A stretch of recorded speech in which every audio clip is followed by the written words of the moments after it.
ಒಂದು ಸಿನಿಮಾ ಪೂರ್ತಿ ಇದೀನಿ. ಈಗ ನನಗೆ ಫಸ್ಟ್ ಈಗ ನಾಯಕ ನಟ ಅಂತ ಒಂದು ಭಯ ಸ್ಟಾರ್ಟ್ ಆಗ್ಬಿಡ್ತದೆ. ನಾಯಕ ನಟ ಅಂತ ಹೇಳೋದಕ್ಕೆ ನಾಯಕ ನಟ ಅನ್ನೋದಕ್ಕಿಂತ ಒಂದು ಪ್ರಮುಖ ಪಾತ್ರ ಮಾಡಿದೀನಿ. ಈಗ ಸಿನಿಮಾದಲ್ಲಿ ಇಲ್ಲಿ ಎಷ್ಟು ಜನ ಅವ್ರ ಈ ಫ್ರೇಮ್ ಅಲ್ಲಿ ಎಲ್ಲಾರು ಒಂದ್ ರೀತಿ ನಾಯಕ ನಟರು. ಎಲ್ಲಾರು ಈಗ ಸಾಧು ಸರಿ ಹೇಳಿದ್ರಲ್ಲ 3 ದಿನ ಮಾಡಿದ ಸಿನಿಮಾ ಪೂರ್ತಿ ಇದೀನಿ ಅಂತ, ಹಂಗೆ ಎಲ್ಲಾರು ಸಿನಿಮಾ ಇದು ಟ್ರಾವೆಲಿಂಗ್ ಕಥೆ ಆಗಿರೋದ್ರಿಂದ, ಟ್ರಾವೆಲಿಂಗ್ ಸಬ್ಜೆಕ್ಟ್ ಆಗಿರೋದ್ರಿಂದ ಎಲ್ಲ ಟ್ರಾವೆಲ್ ಐತಿಲ್ಲ ಈ ಕಥೆಯಲ್ಲಿ. ಅದರಲ್ಲಿ ವಿಜಯನಂದ್ ಸರ್ ಕರೆದ್ಬಿಟ್ಟು ಈ ತರ ಒಂದು ಪಾತ್ರ ಅಂತ ಹೇಳಿ ಆ ಪಾತ್ರ ನನ್ನ ಕೈಲಿ ಮಾಡಿಸೋದು ನನಗೆ ಸಖತ್ತು ಖುಷಿ ಆಯ್ತು. ಆಮೇಲೆ ಅವ್ರದ್ದು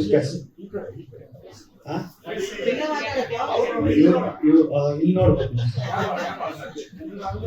ಸಖತ್ ಖುಷಿ ಆಯ್ತು. ಆಮೇಲೆ ವಿಜಯಾನಂದ್ ಸರ್ದು ಒಂದು ಸ್ಪೆಷಾಲಿಟಿ ಏನಂದ್ರೆ ಡೈಲಾಗ್ಸು ಅದು ಸ್ಪಾಟ್ ಅಲ್ಲೇ ಹಿಂಗ್ ಬೇಡ ಹಿಂಗೆ ಅಂತ ಹಂಗೆ ಚೇಂಜ್ ಮಾಡಿ ಅದು ಪಂಚ್ ಆಗೋ ತರ, ಸುಮ್ನೆ ಡೈಲಾಗ್ ಬೇಡ, ಪಂಚ್ ಆಗೋ ತರ ಡೈಲಾಗು ಅದನ್ನ ಸ್ಪಾಟ್ ಅಲ್ಲೇ ಹೇಳಿ ಇಂಪ್ರೂವೈಸೇಷನ್ ಮಾಡೋದು ತುಂಬಾ ಕಷ್ಟ. ಅದನ್ನ ವಿಜಯಾನಂದ್ ಸರ್ ಮಾಡ್ತಾರೆ, ಸಖತ್ ಖುಷಿ ಆಯ್ತು. ನಮ್ಮ ಗೌರವ್ ಬ್ರೋ ನಾವು ಅವರು ಬರೀ ಮೊದಲನೇ ದಿನ, ನಾನು ಶ್ವೇತಾ ಅವರು ಮೊದಲನೇ ದಿನನೇ ಸಖತ್ ಕ್ಲೋಸ್ ಫ್ರೆಂಡ್, ಒಂದು 2-3 ವರ್ಷ ಪರಿಚಯ ಆಗಿರುವಷ್ಟು ಫ್ರೆಂಡ್ ಆಗ್ಬಿಟ್ಟು ಅಷ್ಟು ಕಂಫರ್ಟ್ ಝೋನ್ ಕೊಟ್ಟು ನನಗೆ ಚೆನ್ನಾಗಿ ಮಾತಾಡ್ಸ್ಕೊಂಡು, ಚೆನ್ನಾಗಿ ಕಾಮಿಡಿ ಮಾಡ್ಕೊಂಡು, ಫನ್ ಮಾಡ್ಕೊಂಡು. ಅದೇ ಈಗ ಟೀಮು ಕರೆಕ್ಟ್ ಆಗಿದ್ದಾಗ, ಟೀಮ್ ಎಲ್ಲ ಫ್ರೆಂಡ್ಲಿ ಆಗಿದ್ದಾಗ ನಾವು ಕೆಲಸ ಮಾಡೋದು ತುಂಬಾ ಈಸಿ ಆಯ್ತದೆ. ಆಮೇಲೆ ನಿರ್ಮಾಪಕರು, ನಂಗೆ ಸತ್ಯವರು ನಿರ್ಮಾಪಕರು ಅಂತ ಗೊತ್ತಿಲ್ಲ, ಪ್ರೊಡಕ್ಷನ್ ಮ್ಯಾನೇಜರ್ ಏನು ಅನ್ಕೊಂಡ್ಬಿಟ್ಟಿದ್ರೆ ಅಷ್ಟು ಸಿಂಪಲ್ ಆಗಿದ್ರು. ಆಮೇಲೆ ಸುಮಾರು 1 ವಾರ ಆದ್ಮೇಲೆ ಗೊತ್ತಾಯ್ತು ಇವರೇ ಪ್ರೊಡ್ಯೂಸರು ಅಂತ.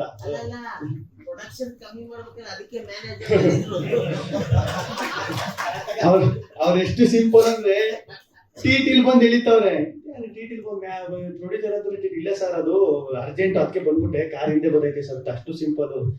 ಸಖತ್ ಖುಷಿ ಆಯ್ತು. ಆಮೇಲೆ ಸಾಧು ಸರ್ ನಿಜವಾಗ್ಲೂ ಈಗ ಅವ್ರು ಹೇಳ್ತಾರಲ್ಲ, ಅವ್ರು ಅನುಭವ ಒಂದಷ್ಟು ಹೇಳ್ತಾರೆ, ಇಲ್ಲ ಕಣೋ ನೀವೆಲ್ಲ ಹುಡುಗರು, ನೀವು ನೆಕ್ಸ್ಟ್ ಡಿಸಿಷನ್ ತಗೋಬೇಕಾದ್ರೆ ಕರೆಕ್ಟ್ ಆಗಿರ್ಬೇಕು, ಸಿನಿಮಾ ಫೀಲ್ಡ್ ನಿಮ್ ಹೆಜ್ಜೆ ಕರೆಕ್ಟ್ ಆಗಿರ್ಬೇಕು ಅಂತ ಅವ್ರ ಅನುಭವಗಳು. ಆಮೇಲೆ ಅವ್ರದೊಂದು ಸಖತ್ ಇಷ್ಟ ಆಗೋದು, ಅವರು ಹೋಗಿರೋ ದೇಶ, ಸುತ್ತಿರೋ ದೇಶ, ಈ ದೇಶಕ್ಕೆ ಹೋಗಿ ಇಲ್ಲಿ ಇದು ಸ್ಪೆಷಲ್, ಈ ಜಾಗಕ್ಕೆ ಹೋಗ್ರಿ, ಸುತ್ತಬೇಕು ದೇಶನ, ಏನೈತೆ ಜೀವನದಲ್ಲಿ ಸುತ್ತಬೇಕು, ತಿರ್ಗಾಡ್ಬೇಕು, ಅದೇಲ್ವ ಲೈಫ್ ಅಂತೆಲ್ಲ ಅವರು ಹೇಳೋದು. ಫ್ರೀ ಆಗಿದ್ದಾಗೆಲ್ಲೂ ಅವ್ನ ಅಷ್ಟು ಇನ್ಪುಟ್ಸ್ ಕೊಡೋರು, ಹಿಂಗಿರ್ಬೇಕು, ಹಿಂಗ್ ಮಾಡ್ಬೇಕು ಅಂತ.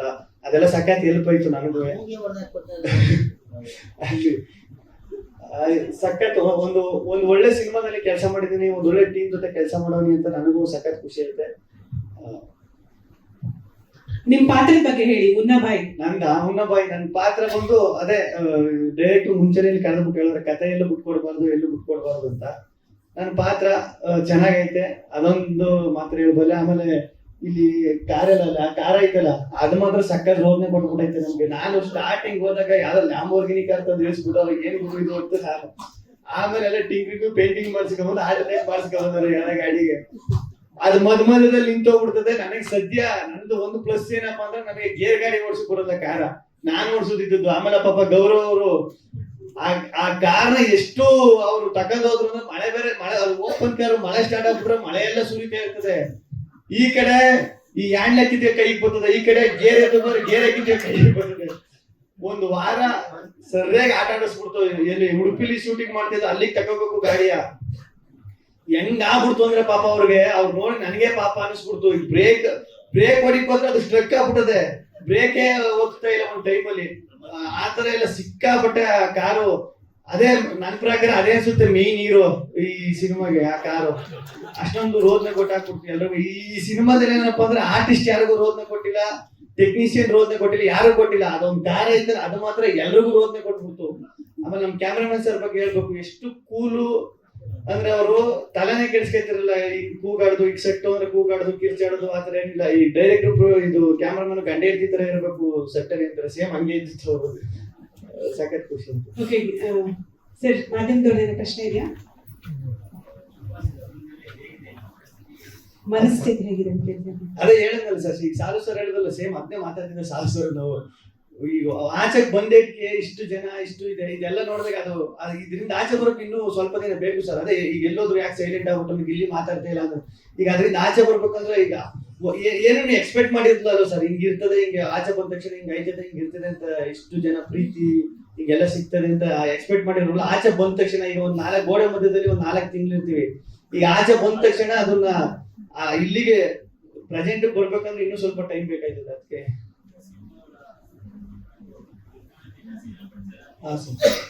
ಹ್ಞೂ ಸರ್, ಮಾತುಕತೆ ನಡೀತಾವೆ.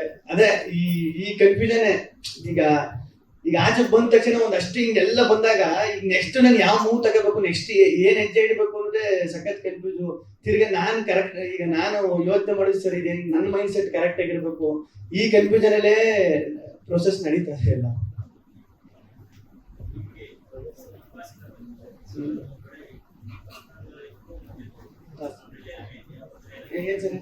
Personal life and professional life ನಡುವೆ ಪ್ರೆಷರ್ ಇದೆಯಾ ಕೇಳ್ತಿದ್ದಾರೆ. ಸರ್ ಪ್ರೆಷರ್ ಅಂತ ಏನಿಲ್ಲ, ಏನಪ್ಪಾ ಅಂದ್ರೆ ಅದೇ ಈಗ ಪ್ರೆಷರ್ ಅನ್ನೋದಕ್ಕಿಂತ ಈಗ ಅದೇ ನಾನು ಮುಂಚೆನೆ ಹೇಳ್ದಂಗೆ ಪ್ರೆಷರ್ ಅಂತ ಅನ್ಸಲ್ಲ. ಅದು ಈಗ ಏನಂದ್ರೆ ಒಂದು ಜನರು ಇಷ್ಟೊಂದ್ ಜನ ಇಷ್ಟು ಪ್ರೀತಿ ತೋರಿಸ್ತಾರೆ, ಇದೆಲ್ಲ ನೋಡ್ಬಿಟ್ಟು ಖುಷಿ ಒಂದ್ ಕಡೆ ಆದ್ರೆ ಇದನ್ನ ಹೆಂಗ್ ಉಳಿಸ್ಕೋಬೇಕು, ನೆಕ್ಸ್ಟ್ ಏನ್ ಮಾಡ್ಬೇಕು ಅನ್ನೋದು ಒಂದು ಇರ್ತದಲ್ಲ ಸರ್, ಅದು ಯಾವಾಗ್ಲೂ ಕಾಡ್ತಾ ಇರ್ತದೆ.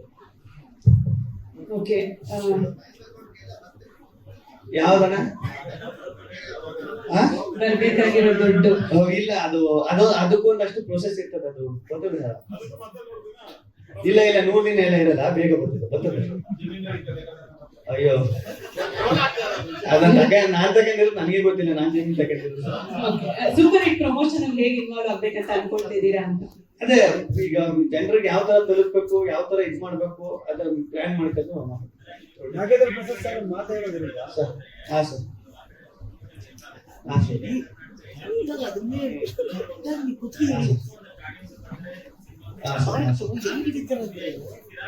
ಅಲ್ಲ ಸರ್, ಅದೇ ಈಗ ನನಗೂ ಒಂದಷ್ಟು ಕೆಲಸ ಕಾರ್ಯಗಳವೆ, ಕೆಲಸ ಅದು ಇದು ಅದೇ ಆ ಕೆಲ್ಸದ ಒತ್ತಡಗಳು ಇದೆಲ್ಲ ಐತೆ, ಅಲ್ಲಿ ಐತಿ ಅಂತ. ಅದ್ರ ಮಧ್ಯ ಯಾವ್ಯಾವಾಗ ಏನೇನು ಅದನ್ನ ಪ್ಲಾನ್ ಮಾಡ್ಕೊಂಡು ಮಾಡ್ಬೇಕು ಸರ್. ಸಜೆಷನ್ ಕೊಟ್ರಿ. ಈಗ ಅದು ಆಕ್ಚುಲಿ ಒಂದು ಒಳ್ಳೆಯ ಮಾತು ಕೂಡ ನಾಗೇಂದ್ರ ಪ್ರಸಾದ್ ಸರ್. ಒಂದಷ್ಟು ಏರುಪೇರುಗಳಾಗ್ತಿರ್ತಾರೆ. ಅದೇ ರೀತಿ ನಿಮ್ಮ ವಿರುದ್ಧ ಒಂದು ಕೂಡ ದೂರು ಕೂಡ ಆಯ್ತು ಫಿಲ್ಮ್ ಚೇಂಬರ್ ಅಲ್ಲಿ. ಆ ಸಿನಿಮಾ ಟೀಮ್ಗೆ TV4 ಇರ್ತಾ ಇಲ್ಲ, ಅವ್ರು ಏನ್ ಇರ್ಲಿಕ್ಕಂತ ಸಂದರ್ಭದಲ್ಲಿ ನಾವು ಅವ್ರಿಗೆ ಕರೆದು ಒಂದು ಒಳ್ಳೆ ಪಾತ್ರ ಜೊತೆಗೆ ಒಂದು ಒಳ್ಳೆ ಸಂಭಾವನೆ ಕೂಡ ಕೊಟ್ಟಿದ್ವಿ. ನಮ್ಮ ಫೋನ್ಗೆ ರೆಸ್ಪಾನ್ಸ್ ಬರ್ತಿಲ್ಲ, ನಮ್ಮ ಸಿನಿಮಾದ ಪ್ರಮೋಷನ್ ಬರ್ತಿಲ್ಲ ಅಂತ ಒಂದು ದೂರು ಕೊಟ್ಟಿದ್ದಾರೆ. ಏನ್ ಹೇಳ್ತೀರಾ ನೀವು? ಹ್ಞೂ ಸರ್, ಈಗ ಆ ಸಿನಿಮಾ ಆಗಿ ನನ್ನ ಪ್ರಕಾರ 2.5 ವರ್ಷ ಆಗಿರ್ಬೇಕು. ಅದ್ರಲ್ಲಿ ಆಕ್ಟಿಂಗ್ ಮಾಡಿ ನಾನು ಬೈಟ್ಸು ಕಳಿಸಿದೆ ಸರ್. ಅಂದ್ರೆ ಬೈಟ್ಸ್ ಕಳಿಸಿ ಎಲ್ಲ ಮಾಡಿದೆ. ಬಟ್ ಅದು ಯಾಕೆ ಹಂಗೆ ಆಯ್ತು ಅಂತ ಗೊತ್ತಿಲ್ಲ. ಪಾಪ ಅವ್ರಿಗೂ ಏನೋ ಮೋಸ್ಟ್ಲಿ ನನ್ನಿಂದ ನಾನು ಫೋನ್ ಎತ್ತಿರಿಗೆ ನನಗೂ ಒಂದಷ್ಟು ಕೆಲಸದ ಒತ್ತಡ ಇತ್ತಲ್ಲ, ಅದು ತಪ್ಪಲ್ಲ ಸರ್. ನೀವು ಮತ್ತೆ ಅವ್ರನ್ನ ಕಾಂಟ್ಯಾಕ್ಟ್ ಮಾಡಿದ್ರೆ ಹೇಗೆ ಸರ್? ಯಾರು ಸರ್? ಇಲ್ಲ ಸರ್, ಬೇರೆ ಕೆಲಸಗಳಲ್ಲಿ ಒಂದಷ್ಟು ಬಿಜಿ ಆಗುತ್ತೆ. ಅಲ್ಲ, ಕಂಪ್ಲೇಂಟ್ ಕೊಟ್ಮೇಲೆ ನೀವು ಮತ್ತೆ ಸಂಪರ್ಕ ಮಾಡಬಹುದಾಗಿತ್ತಲ್ಲ ಸರ್? ಅವರು ಕಂಪ್ಲೇಂಟ್ ಕೊಟ್ಮೇಲೆ ನೀವು ಟೀಮ್ ಅವ್ರು ಸಂಪರ್ಕ ಮಾಡಬಹುದಾಯ್ತು, ಯಾಕಂದ್ರೆ ಸಿನಿಮಾ ಮೊನ್ನೆ ಅಷ್ಟು ರಿಲೀಸ್ ಆಗಿದೆ. ಹೌದು. ಇಲ್ಲ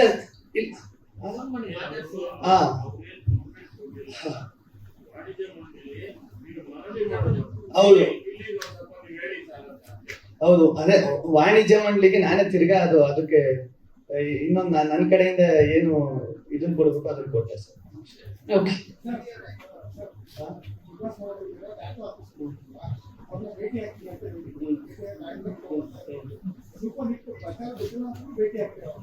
ಇಲ್ಲ ಸರ್, ಮೊನ್ನೆ ತಿರ್ಗಾ ನಮ್ಮ ಚಾನೆಲ್ ಅಲ್ಲಿ ಇದನ್ನ ಒಂದು ಅದಕ್ಕೆ ಅವ್ರನ್ನೆಲ್ಲ ಕರೆಸ್ಬೇಕು ಅಂತಾನೆ ಒಂದಷ್ಟು ಕರೆಸಿದ್ರೆ ಅದ್ರಲ್ಲಿ ಅವರು ಫೋನ್ ಹೋಗಿ ಮಾಡಿದ್ರಂತ. ಅವ್ರೇನೋ ಆ ಟೈಮಲ್ಲಿ ಸಿಕ್ಕಿಲ್ಲ ಅಂತ.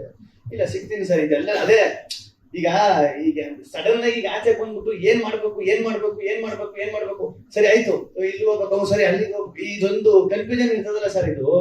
ಅದು ನನ್ನ ಪರಿಸ್ಥಿತಿಲಿ ನನ್ನ ಜಾಗದಲ್ಲಿ ಇದ್ದವ್ರಿಗೆ ಮಾತ್ರ ಗೊತ್ತಾಯ್ತದೆ. ಅದು ಸಾಲಿಸರಾಗಿ ನೀಟಾಗಿ ಅರ್ಥ ಆಯ್ತು. ಅವ್ರು ಹೇಳಿದ್ರು ನನಗೆ ಗೊತ್ತು ನಿನ್ನ ಪರಿಸ್ಥಿತಿ ಏನು ಅಂತ. ಹಂಗೆ